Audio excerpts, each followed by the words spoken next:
launched another attack, this time aiming for her mask. Upon seeing Bu Fang's unmasked face, Senior Lai chuckled and expressed his surprise at her proficiency in utilizing the outer sect techniques. He acknowledged her as a unique individual, but his admiration was short-lived as she suddenly began to cough, a clear symptom of being poisoned by the mist. Worried, the beast promptly checked her status window and confirmed that she had indeed been affected by the erotic poison, leaving her with only 10 seconds before fainting. Senior Lai praised Bu Fang's talent and perseverance, but ultimately recognized the insurmountable gap in their power levels. With that, he launched his attack, cracking the sea in waves, forcing Bu Fang to grit her teeth and defend against it. Upon hearing, Bu Fang described the technique as high level, the man chuckled and confirmed that it was indeed reserved for inner sect disciples. Suddenly, Bu Fang was overcome with pain in her chest, caused by the erotic poison. Her body began to shake and her sword felt like a burden. Taking advantage of her weakened state, the man flashed a perverted smile and offered to take over her efforts. The beast grew anxious, realizing the power discrepancy between Bu Fang and her opponent. The man pushed Bu Fang away with his attack before launching another strike, causing her to fear for her safety. As Senior Lai prepared to launch another attack, the beast intervened, altering the trajectory of the strike. In the process, however, the beast sustained severe injuries and collapsed onto the ground. Bu Fang was overcome with emotion, but the beast managed to stand up again. Senior Lai was taken aback by the beast's unexpected interference, expressing his surprise at the creature's willingness to defend Bu Fang. Despite Aang's protests, Senior Lai continued to taunt her, stating that her resistance only fueled his excitement.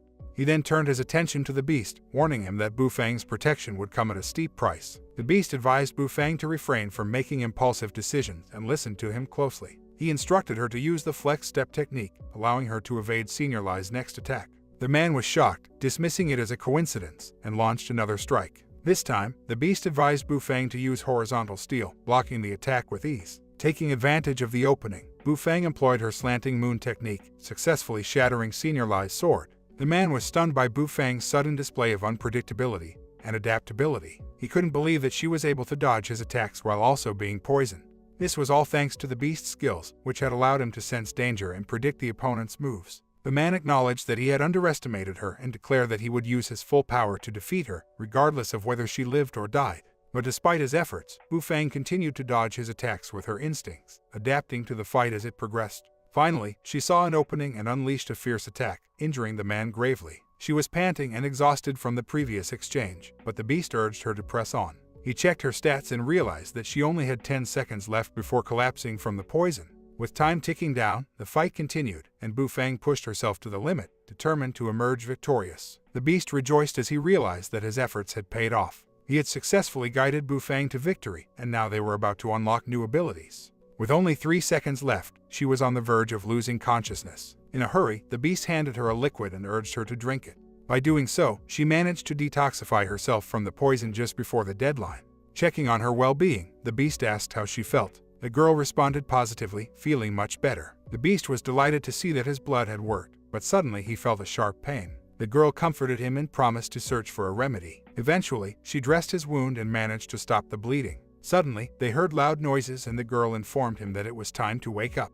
They needed to depart immediately. The beast was perplexed and asked for an explanation. The girl clarified that each inner disciple had a lamp fire in the main hall, which would go out if the disciple died. Moreover, the lamp fire could also provide the last known location of the owner. Therefore, it was crucial for them to leave at once. Suddenly, the ground shook, and an elderly man named Fnjibu, who was a prominent figure in the sword hall, landed with a loud thud. He had a distressed expression and quickly noticed that his disciple was dead. Filled with anger, he used his spell to destroy the building. However, he soon realized that the perpetrator might have already fled the scene. In the meantime, a disciple rushed in and informed the old man about his findings. The elder inquired if he had discovered anything significant.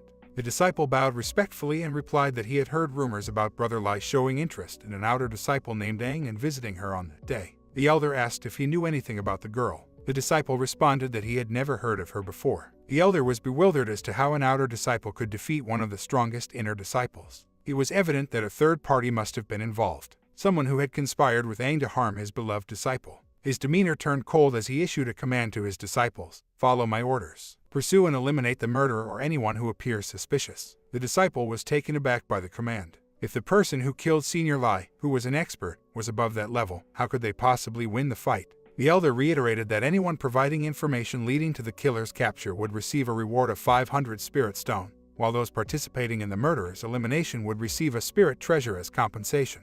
Furthermore, the person who captures the culprit would be recognized